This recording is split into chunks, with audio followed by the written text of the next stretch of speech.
কাঁদে দেখো দমিনী সবরী, কাঁদে দেখো দমিনী সবরী। সেই পুণ্যের কথা সখিরে, সেই পুণ্যের কথা শোনাবো সারি সারি। কাঁদে দেখো, কাঁদে দেখো দমিনী সবরী। এগো মদের ভুল ক্ষমা সখিরে, মদের ভুল ক্ষমা আজি কর দয়া করি। কাঁদে দেখো, কাঁদে দেখো দমিনী সবরী।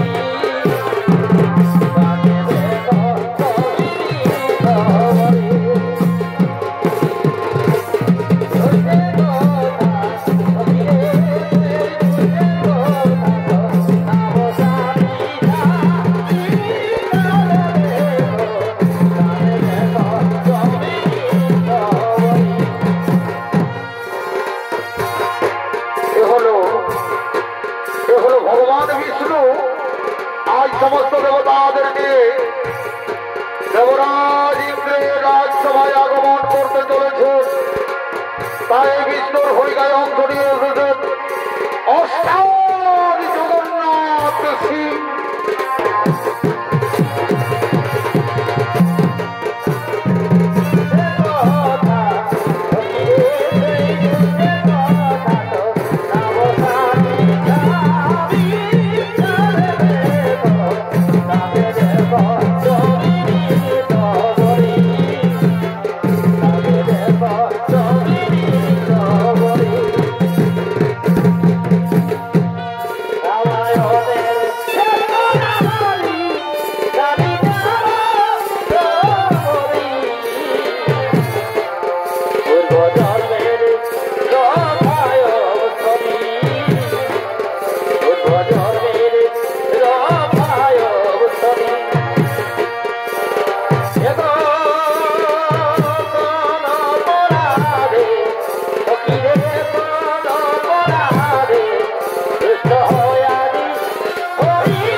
সমস্ত দেবতাদের জানাই সাদর অভিনন্দন। আসল থেকে আমাদের আনন্দের দিন, কারণ ত্রিলোকের মহানায়ক ভগবান বিষ্ণু আগমন করেছেন এই দেবরাজ ইন্দ্রের রাজসভায়।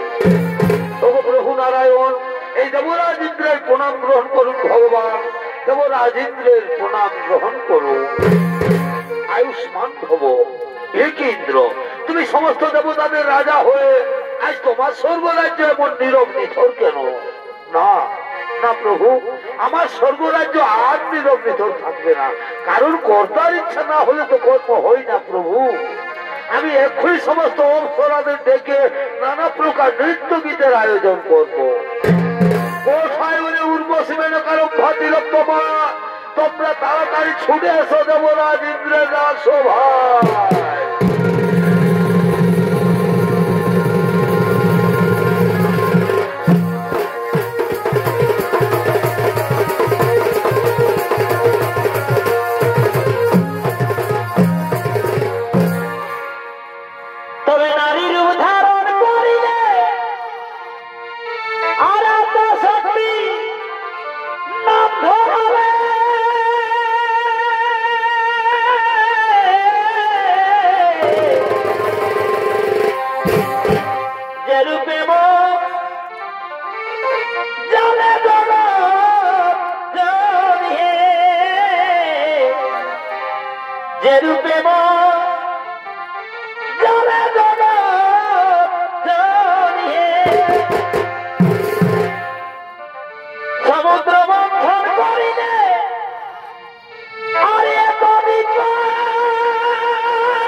ভগবানের চরণ দর্শন করে চোখ দুটি সার্থক করে দেব তাদের রাজা।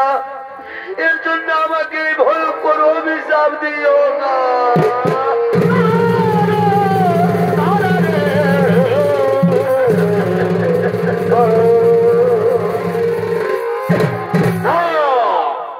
দেবরাজ ইন্দ্রের অভিশাপ কোনোদিনও ব্যর্থ হবে না। তবে নারায়ণ যদি ইচ্ছা করেন তাহলে কিছুটা লোক করে দিতে পারে। প্রভু অন্তর্যামী নারায়ণ, তুমি তো অন্তরের কথা সবই জানো ভগবান। তোমার চরণ দর্শন করে যদি চণ্ডাল বংশে জন্ম নিতে হয় তা তো আমার কোনো দুঃখ নেই, কিন্তু হে প্রভু আমি যে তোমার চরণ দর্শন না করে বাঁচতে পারি না।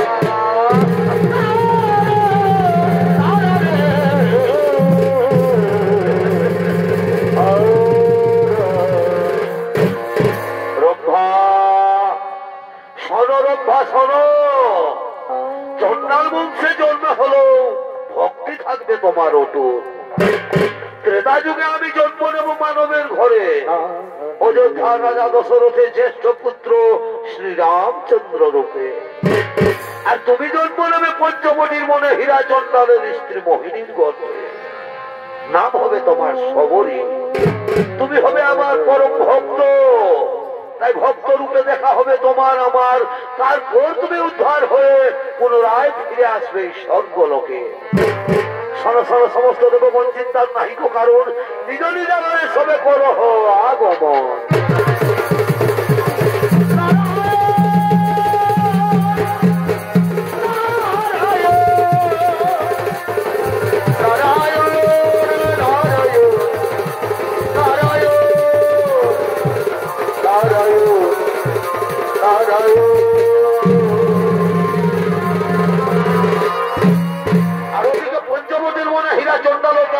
মোহিনী তারা সন্তানহীনা, তারা কাঁদতে কাঁদতে আগমন করতে চলেছে।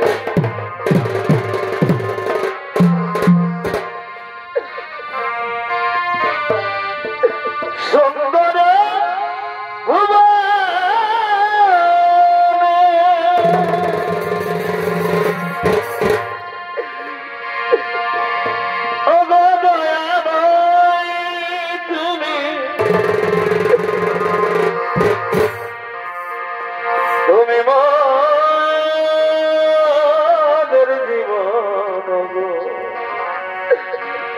তুমি মোদের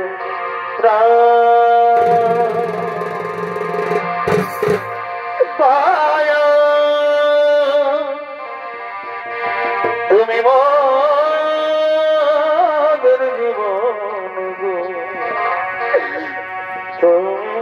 মোদের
কেমন অপরাধ করেছিলাম তোমার চরণে, যা ছোট জাত বলে সবাই আমাদের ঘৃণা করে, আর সন্তানহীনা বলে কেউ আমাদের মুখ দেখতে চায় না। কেন কেন কেউ আমাদের মুখ দেখতে চায় না?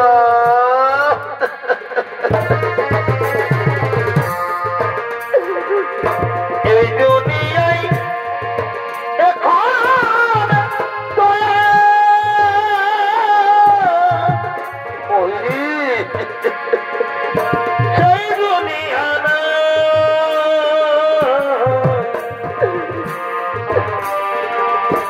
মানুষ নামের মানুষ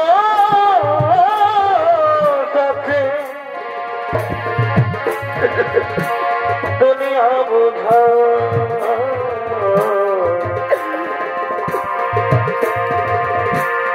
এই মানুষের ভিড়ে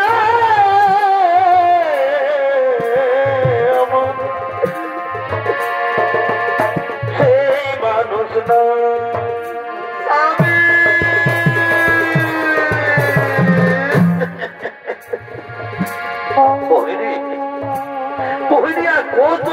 জল মুছবে মোহিনী, তোমার চোখের জল যে আমি আর সহ্য করতে পারছি না মোহিনী, তোমার চোখের জল আমি আর সহ্য করতে পারছি না।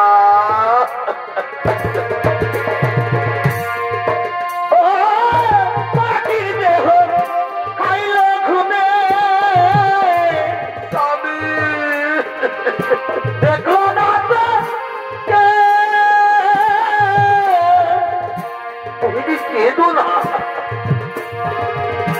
সারা জনম তুই নয়নে বইল জলের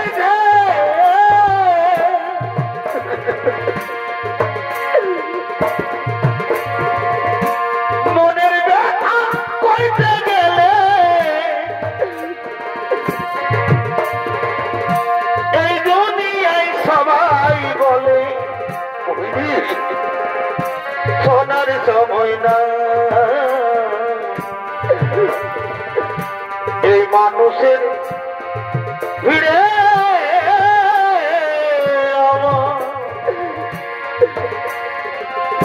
সেই মানুষ না।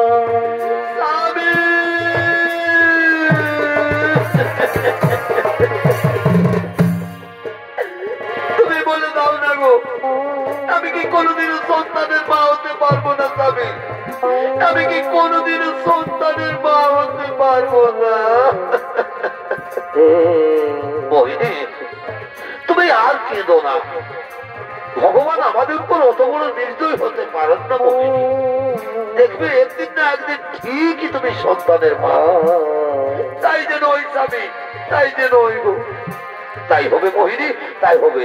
আচ্ছা মোহিনী যাও তো, তুমি নদী থেকে চান করে জল নিয়ে আসবে, আর আমি হয়তো তখন ওই গ্রাম থেকে কিছু ভিক্ষে করে নিয়ে আসছি, কেমন? ঠিক আছে স্বামী, যাও গো, তুমি তাড়াতাড়ি ভিক্ষে করে ফিরে আসবে, আর আমি হয়তো ততক্ষণে নদী থেকে জল নিয়ে আসছি। ঠিক আছে মোহিনী, ঠিক আছে মোহিনী, তাহলে আমি আসি।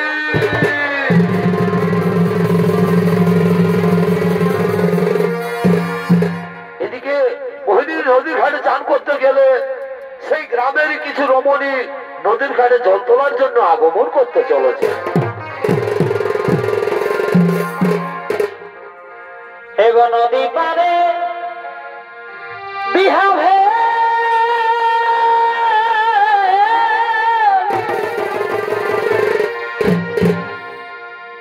আর কাঁদিতে নমগে নদী পারে বিহা হে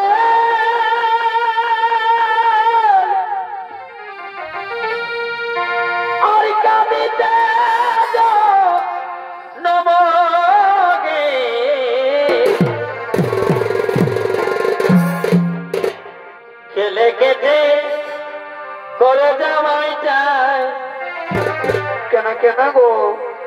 এগো খেলে কেটে করে জামাই চায় দিদি বুঝে নাই গো বুঝে নাই ও খাল ভরাই ঠুগুরু দেখা দিদি বুঝে নাই গো বুঝে নাই খাল ভরাই ঠুগুরু দেখা। এরা হলো সেই গ্রামের রমণী, এরা আজ মনের আনন্দে দল বেঁধে নদীর ঘাটে জল তোলার জন্য আগমন করেছে।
মুখে ভুলে না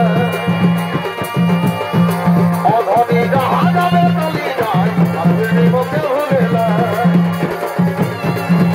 পার্বতী মুখে ভুলে নাই ধনী পার্বতী মুখে ভুলে নাই ধনী যাহা যাবে চলি যায় পার্বতী মুখে ভুলে না অধনী যাহা যাবে চলি পার্বতী মুখে ভুলে না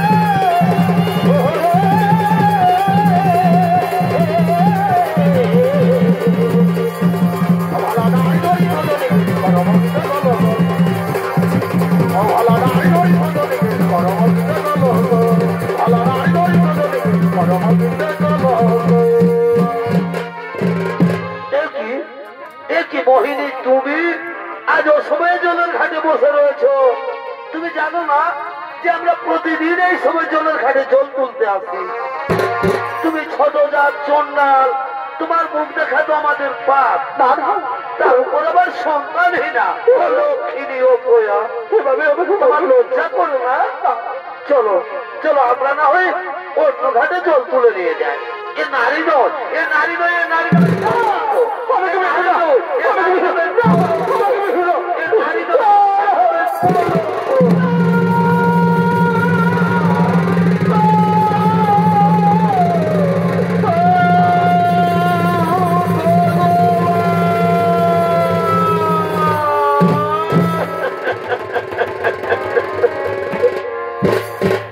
প্রভু এ কথা শোনার আগে আমার মৃত্যু হলো না কেন আজ আমি সন্তানহীনা বলে বললাম কিনিও পোয়া আমি নাকি একটা নারী নামের কলঙ্ক না না না এ জীবন আর আমি রাখবো না তার চেয়ে ওই নদীর জলে ঝাঁপ দিয়ে দেবো জীবন বিসর্জন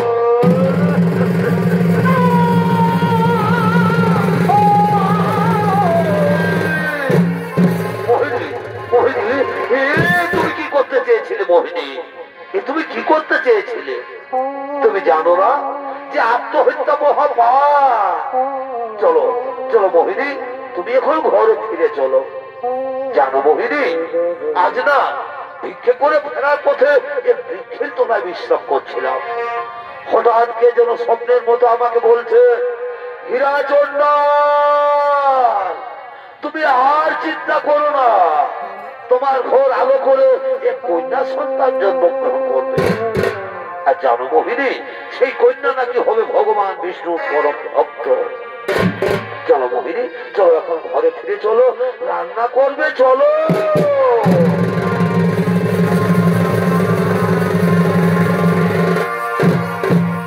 অপরদিকে স্বর্গের সমস্ত দেবগণ আগমন করছেন মর্তলোকের দিকে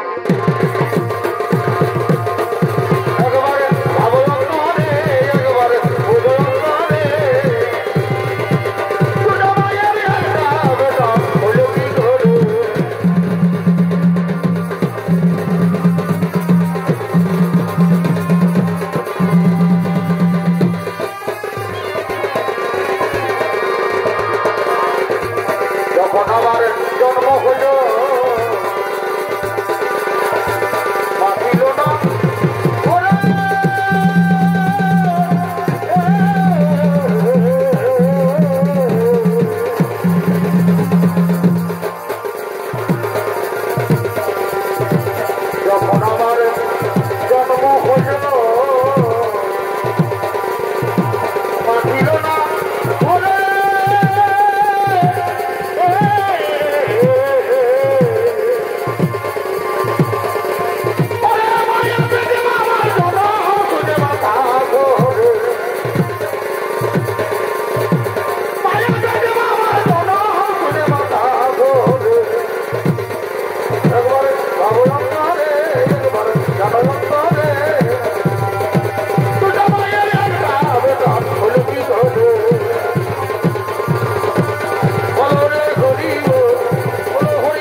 হয়েছে।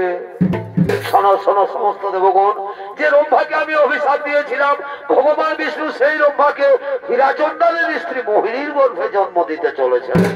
তাই আজ মোহিনী অহংকার করে বলছে সে নাকি অসাধ্য সাধন করেছে। তাই দর্পহারী নারায়ণ মোহিনীর দর্প চূর্ণ করার জন্য মর্তলোকে আগমন করতে চলেছে। তাই চলো দেবগণ, আমরাও সকলে মর্তলোকে করিব আগমন।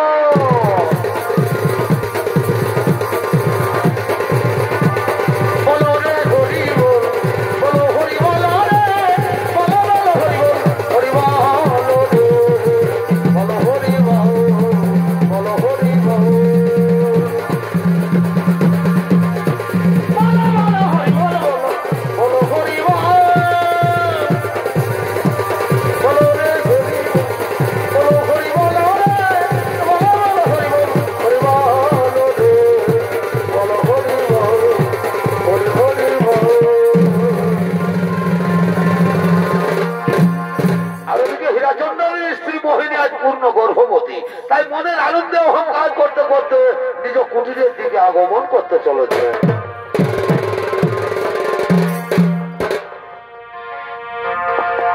ওই জীবনটা জানি ব্যথায় ভরা,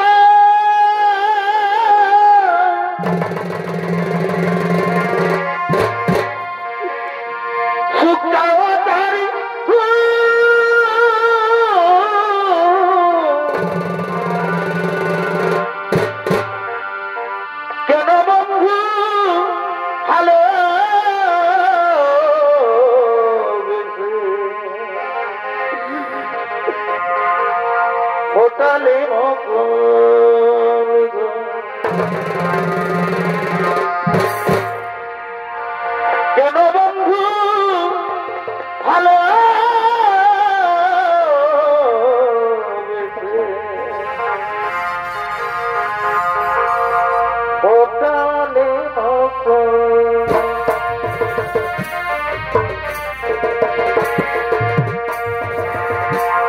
জীবনটা জানি ব্যথায় ভরা,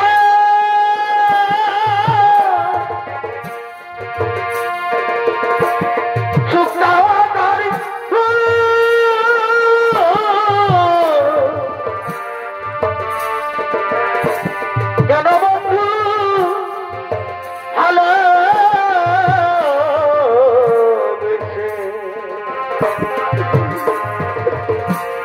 হোটালে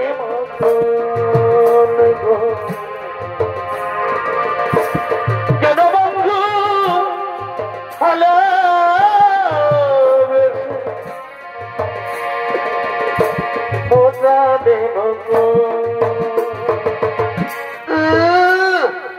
আমি তো চন্ডালিনী ছোট জাত, আমার মুখ দেখলে লোকের পাপ হই। বলো ভদ্রলোকের বউরা এবার দেখ, আমি নাকি সন্তানহীনা, আজ আমি পূর্ণ গর্ভবতী, আজ আমি অসাধ্য সাধন করেছি, যার জন্য ভগবান আমার গর্ভে সন্তান দিতে বাধ্য হয়েছে। এবার আমি দেখবো পৃথিবীর কি এমন শক্তি আছে যে আমাকে মা হতে আটকাতে পারে। মোহিনী, মোহিনী, তুমি সন্তান জন্ম না দেওয়ার আগে তোমার এত অহংকার, এত গর্ব, আমি তোমাকে অভিশাপ দিয়ে যাচ্ছি।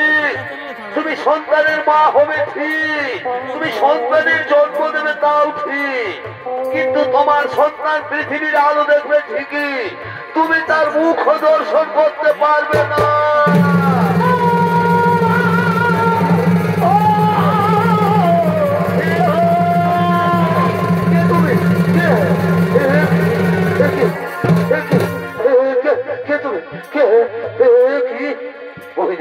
মোহিনী, তুমি অমন ভাবে অস্থির হচ্ছ কেন? মোহিনী, তুমিও তো অস্থির হচ্ছ কেন? মোহিনী, তোমার তো কিছু হয়নি। মোহিনী, আমার কিছু হয়নি গো, আমার শরীরটা খুবই ক্লান্ত ক্লান্ত লাগছে। যাও না স্বামী, আজ আমি 3 দিন কিছু খাইনি গো, যাও না তুমি ওই গ্রাম থেকে কিছু বিক্রি করে আমার জন্য খাবার নিয়ে আসবে গো। ঠিক আছে মোহিনী, ঠিক আছে, তুমি কুটিরে বিশ্রাম করো, আমি এক্ষুনি তোমার জন্য ভিক্ষে করে খাবার নিয়ে আসছি। স্বামী, তুমি যেন তাড়াতাড়ি ফিরে এসো গো। ঠিক আছে মোহিনী, আমি এক্ষুনি ফিরে আসবো, তুমি কুটিরে বিশ্রাম করো। মোহিনী, মোহিনী, আমি আসি। স্বামী, তুমি যেন তাড়াতাড়ি ফিরে এসো। আমার গর্ব যন্ত্রণা করছো কেন? এই যে অসহ্য যন্ত্রণা। স্বামী, বাবা তুমি যেও না।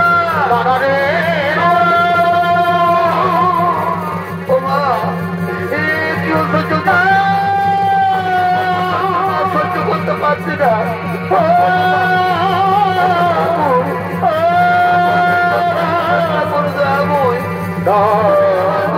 সন্তানকে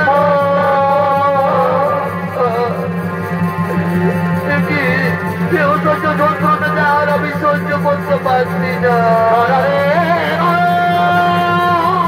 আমি ওকে, তুমি ফিরে এসো, তুমি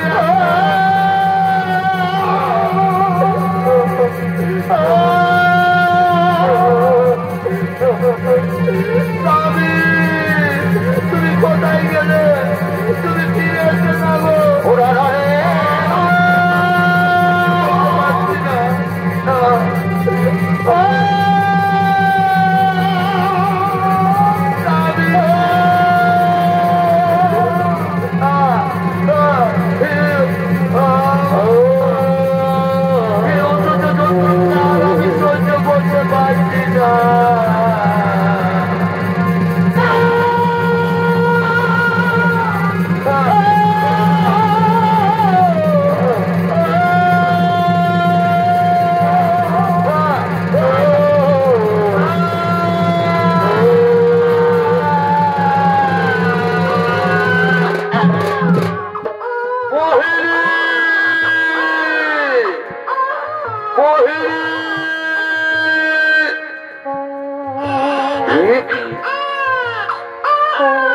সুকন্যার আওয়াজ ভেসে আসছে।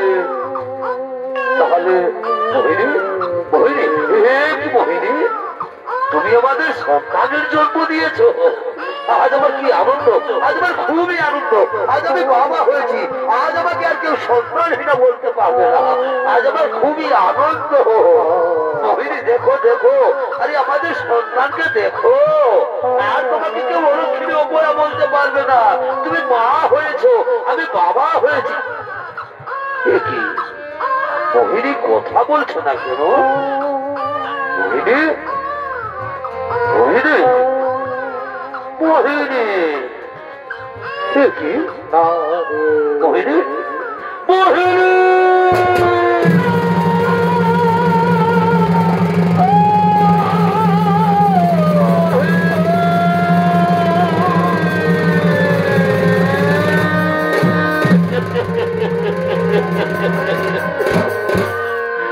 তুমি কি করেছ মোহিনী?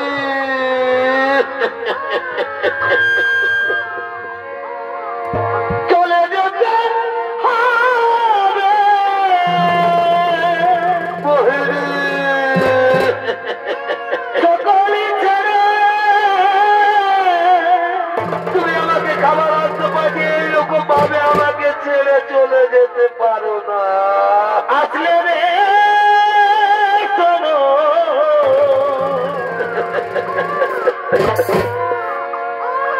বিধিও রে কি লিখেছে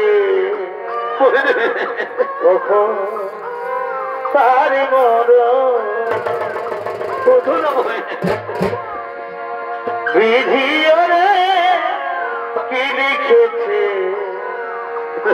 কখন তার মর। মোহিনী,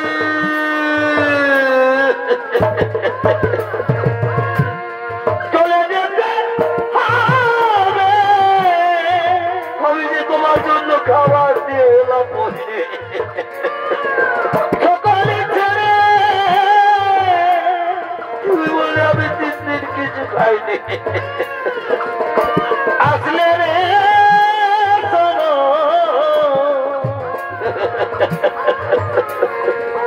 বিধিও রে কি লিখেছে কখন তার মন কাঁদিস রে মা বিধিওরে কি লিখেছে কখন তার মন তুই আর কাঁদিস রে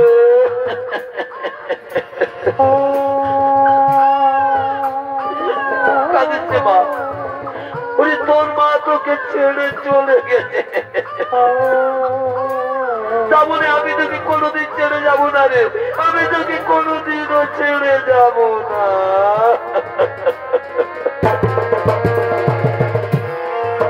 কান্দিস তারে মজবে নয় কাঁদিস রে মা কান্না হাসির খেলা এই তো জীবন ভগবান এই আতুর মেয়েটাকে নিয়ে আমি এখন কি করি কান্না হাসির খেলা এই তো জীবন কাঁদিস রে মা বহিনী তুই আমাকে ছেড়ে পৃথিবী ছেড়ে চলে গেলে বহিনী তুমি আমাকে ছেড়ে চলে গেলে চলো চলো বহিনী এরপর তোমার স্থান হবে ওই শ্মশানে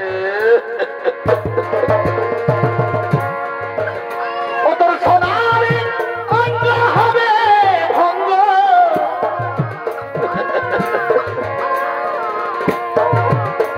ও তোর সোনারে অঙ্গ হবে ভঙ্গ ভগবান উড়ে হবে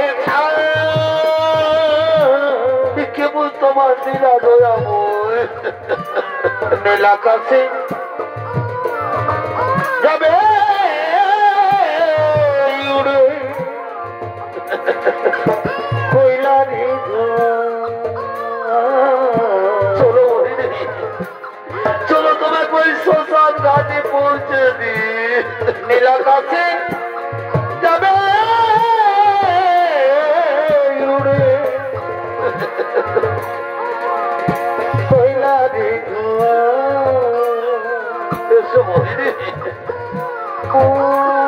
এসো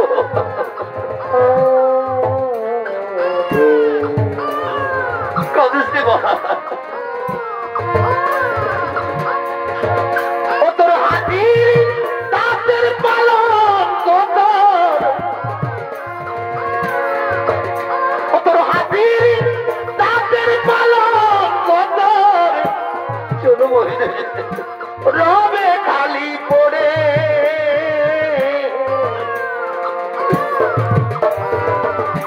যাবি যেদিন হব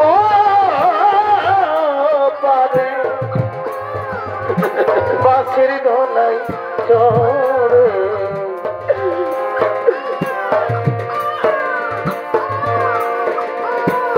যাবি যেদিন হব পারে বাসের দোলাই চড়ে চলো বহিনী চলো তোমাকে ওই শ্মশান ঘাটে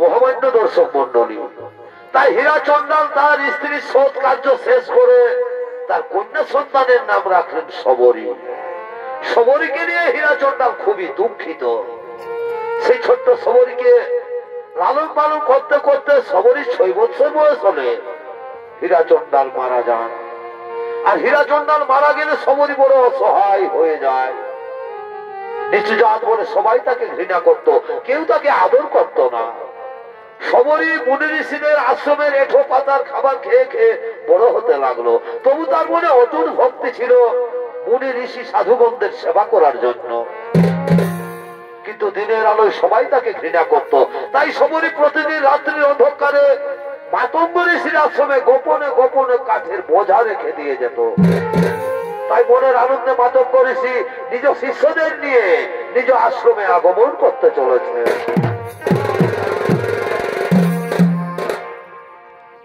জন্মিলে চলিতে পারে যথা বলি তারে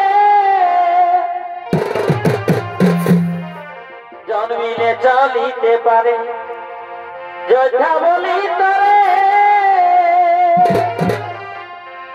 ওরে না পারিলে যোদ্ধা এই না পারিলে যোদ্ধা যাবে সংসারে মনিবরে লিখেছে বেবের রচরে হে মনিবরে লিখেছে বেদের রচরে জন্মিনে চলিতে পারে যোদ্ধা বলি তরে হারিলে যোদ্ধা না পারিলে যোদ্ধা যাবে সংসারে মনিবরে লিখেছে বেবের রচরে মনিবরে লিখেছে বেবের রচরে। এ হলো মহামণি মাতঙ্গ। আজ মনের আনন্দে তার শিষ্যদের নিয়ে নিজ আশ্রমে আগমন করেছেন। আর এই মহামণি মাতঙ্গের ভূমিকায় নৃত্য পরিবেশন করবেন এগোদীয়মান নৃত্যশিল্পী ওস্তাদ লায়ন চন্দ্র কুমার। জন্মিনে চলিতে পারে যোদ্ধা বলি তরে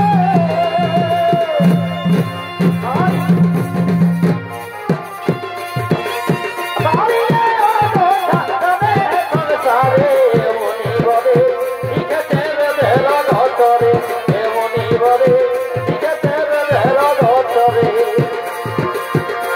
ওরে নামটি করো সার হরি নামটি করো সার, ওরে নামটি করো সার হরি নামটি করো সার। আপনি দয়াই কলি দিবে হায় হলো আপনি দয়াই কলি দিবে না ভাবে বিস্তার, হরি নামটি করো সার, ওরে নামটি করো সার। বাবা বাবা ওরে নামটি করো সার হরি নামটি করো সার, নামটি করো সার।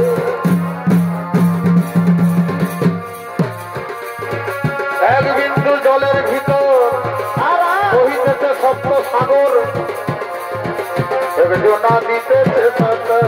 হরি হরি তাহারা করিলে দিন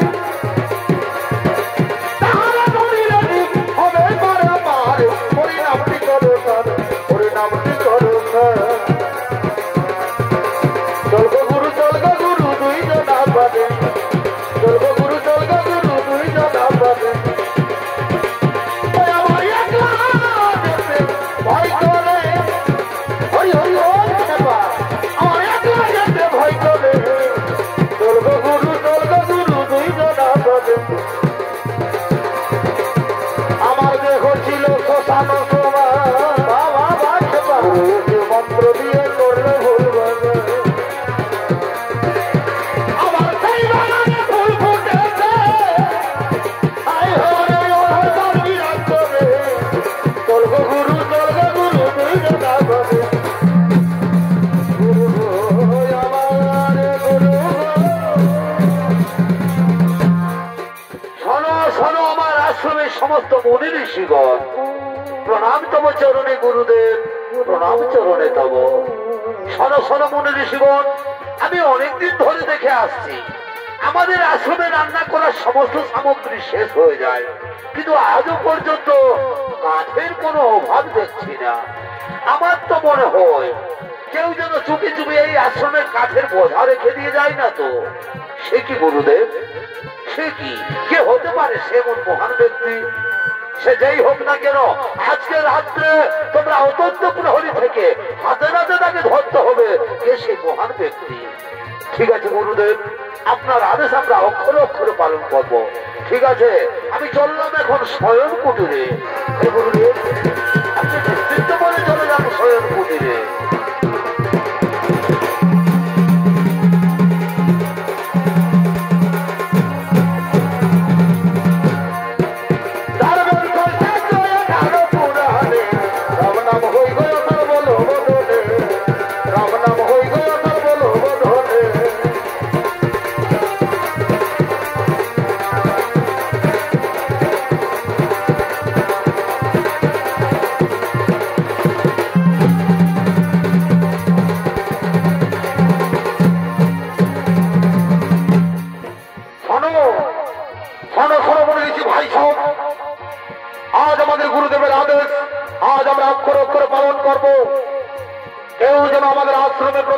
না পারে, তাই আজ আমরা অত্যন্ত প্রহরী। আজ আমরা দেখো কেমন ভাবে সেই মহানুভব রাতের অন্ধকারে কাটিয়ে বোঝা নিয়ে আমাদের আশ্রমে প্রবেশ করে। তাই আমরা দুজন থাকবো এখানে, আর তোমরা দুজন থাকবে আমাদের আশ্রমের মুখ্য দ্বারে। দেখি কেমন ভাবে কি করে আমাদের আশ্রমে প্রবেশ করে।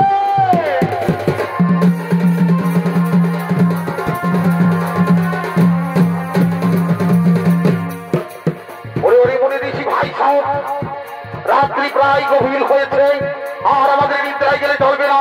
এরপর আমরা অত্যন্ত প্রহরী, তাই আমরা দুজন রইলাম এখানে।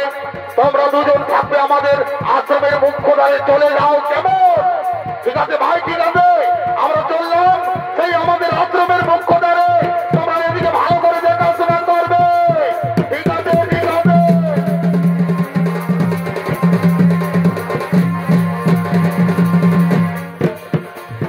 আর ওদিকে সেই সবরী প্রতিদিনের নাই আজও সেই গভীর রাত্রে গোপনে গোপনে কাঠের বোঝা নিয়ে মাতঙ্গ ঋষির আশ্রমে প্রবেশ করেছে।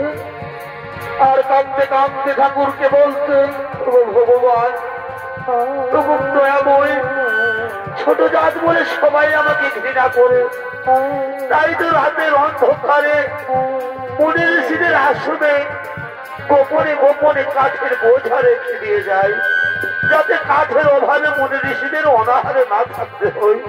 এর জন্য তুমি আমাকে ক্ষমা করে দিও ভগবান। এর জন্য এই ছোট জাত সমরীকে ক্ষমা করে দিও।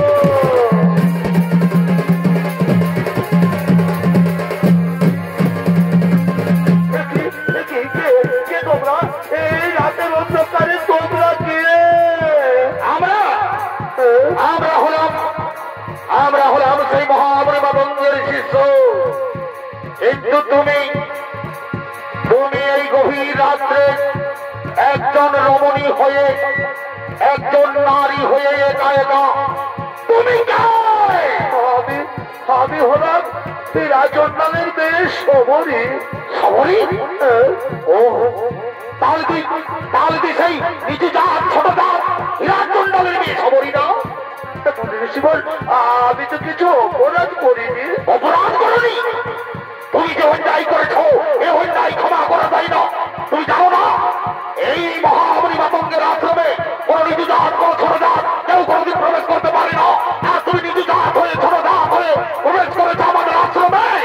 ওরে মুনি ঋষি ভাই সব, এই সবরীকে আজ আমরা বেত্রাঘাত করতে করতে নিয়ে যাবো আমাদের গুরুদেবের কাছে।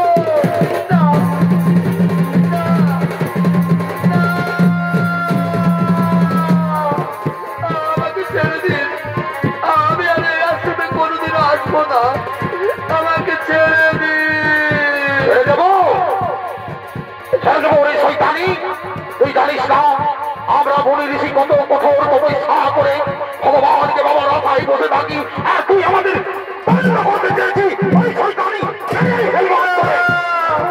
মুনি ঋষি ভাই সব, এই সবরীকে আজ আমরা মাটির তলায় পুঁতে দেবো।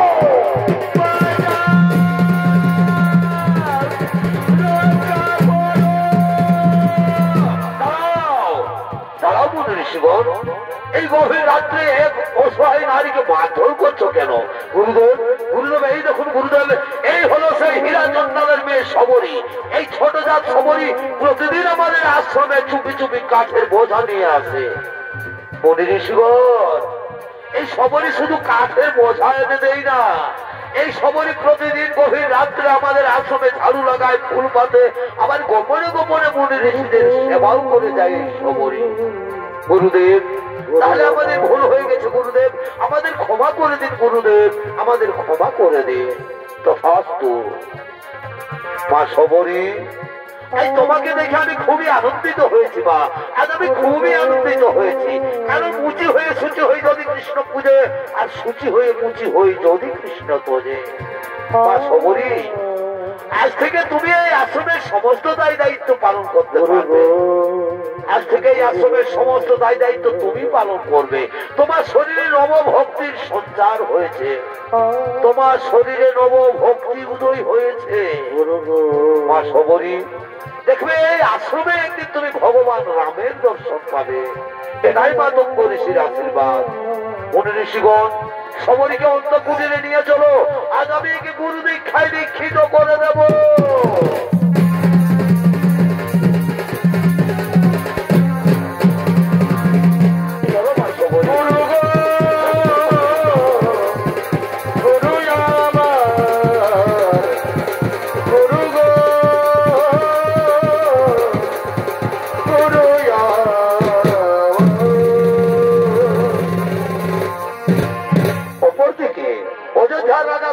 জ্যেষ্ঠ পুত্র শ্রীরাম ও তার ভাই লক্ষ্মণ সীতা দেবীকে খুঁজতে খুঁজতে পদ্মা সরোবরের দিকে আগমন করতে চলেছে।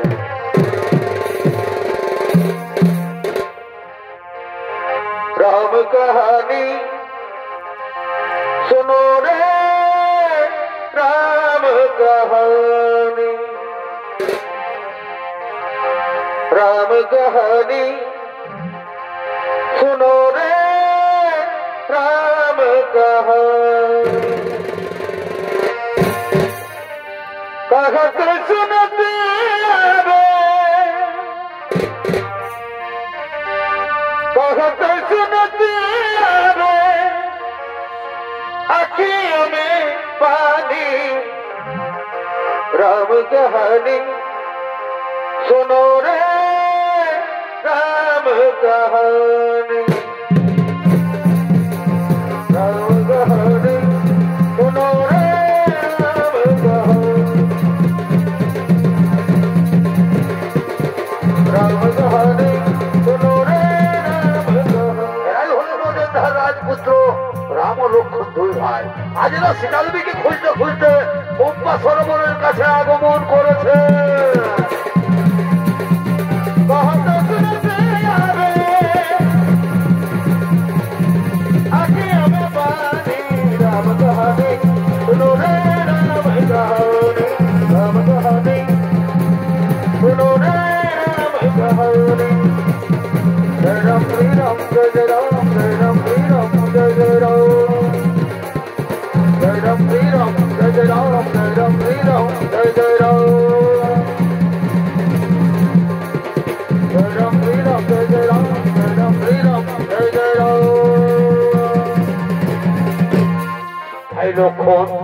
এই তো সেই পদ্মা সরোবর, কিন্তু কই পদ্মা সরোবরের কাছে কোনো কুটির বা কোনো আশ্রম দেখা যাচ্ছে না। তাহলে কোথায় কোথায় মাতা সবরীর আশ্রম কোথায়? দাদা ওই দেখো দাদা, ওই অদূরে একটি কুটির দেখা যাচ্ছে। তাহলে কি ওটাই হতে পারে মাতা সবরীর কুটির? চলো দাদা চলো, ওই কুটিরে চলো।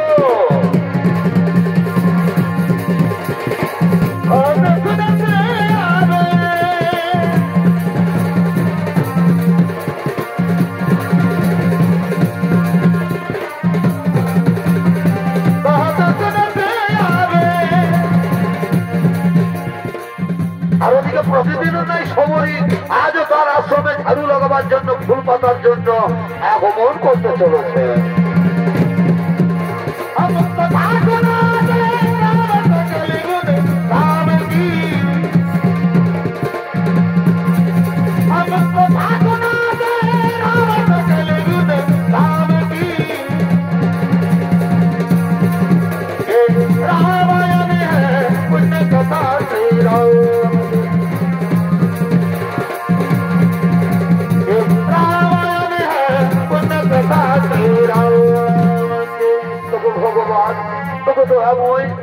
আমি যে তোমার আশার পথে বসে আছি ঠাকুর, আমি প্রতিদিন তোমার আশার পথে ঝাড়ু লাগাই, ফুল পাতি, মনে প্রাণে আমি বিশ্বাস করি আমার গুরুদেবের কথা।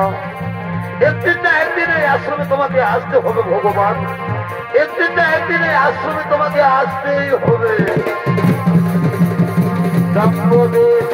भरत खंड आया वर्षे बसे गिरी है विख्यात जाना ये जन्मभूमि है परम पूज्य श्री राम की, ये जन्मभूमि है परम पूज्य श्री राम की, रामायण है पुण्य कथा श्री राम।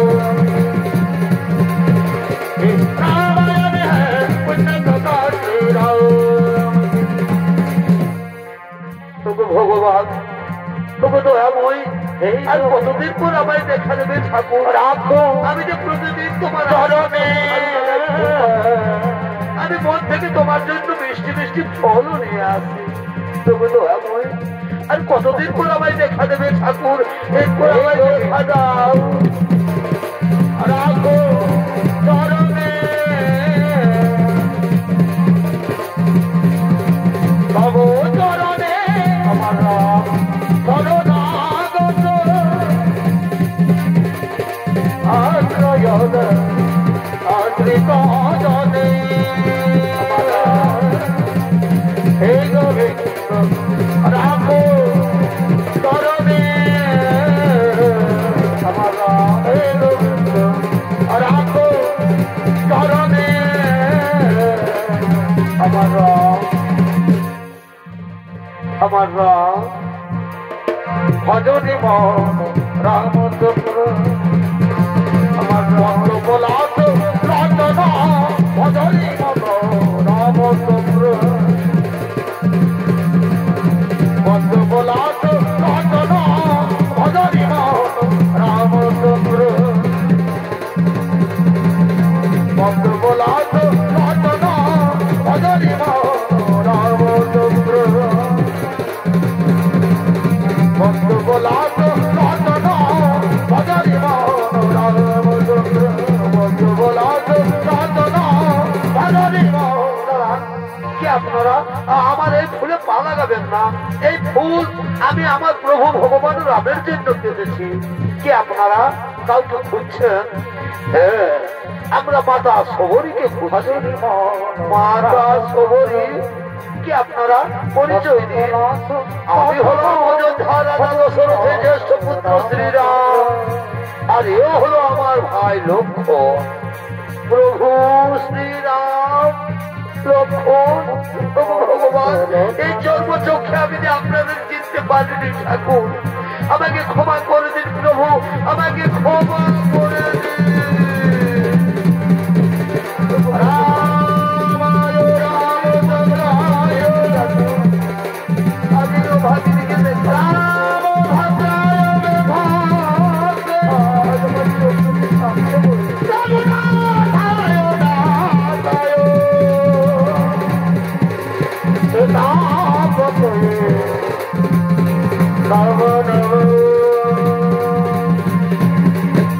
মাতা সবরী, মাতা সবরী, আজ তোমাকে দেখে যেন মনে হচ্ছে আজ আমরা মাতা কৌশল্যার কাছে দাঁড়িয়ে রয়েছি। প্রভু আসুন, প্রভু আমার মন্দিরে আসুন, আপনাদের জন্য যে আমি মিষ্টি মিষ্টি ফল নিয়ে এসেছি। প্রভু আসুন, আসুন প্রভু আমার মন্দিরে আসুন।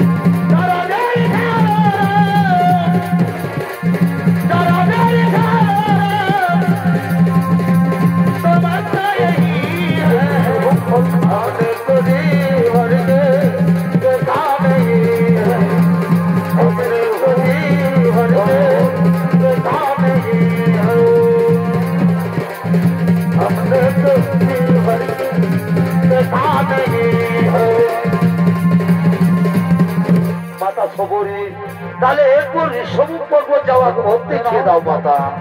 প্রভু এই পম্পাসর থেকে সোজা পূর্বের দিকে পুরুষ রাস্তা যেতে হবে, তারপর দক্ষিণ দিকে একটি সুড়ঙ্গ রাস্তা পাবে। সেই সুড়ঙ্গ রাস্তা পার করলে সেটাই হবে ঋষভমুখ পর্বতের প্রথম দ্বার। সেখানে যে আপনার এক পরম ভক্ত হনুমান রয়েছেন প্রভু, সেখানে আপনার এক পরম ভক্ত হনুমান রয়েছে। ঠিক আছে মাতা সবরী, তাহলে তুমি আমাদের বিদায় দাও মাতা। না প্রভু, তার আগে তো আপনি আমাকে বিদায় দেবেন, তার আগে আপনি আমাকে বিদায় দিন প্রভু। আমি যেন আমার গুরুদেবের কাছে চলে যেতে পারি প্রভু, আমি যেন আমার গুরুদেবের কাছে চলে যেতে পারি। তাই হবে মাতা সবরী, তাই হবে। সর্বসুমতি দেবজবান আল্লাহ খুদা মেরে নাও, সর্বসুমতি দেবজবান আল্লাহ খুদা মেরে নাও। রঘুবর রাঘব রাজা রাম দিন ভাবন হৃদয়, রঘুবর রাঘব রাজা রাম দিন ভাবন হৃদয়, রঘুবর রাঘব রাজা রাম দিন ভাবন হৃদয়।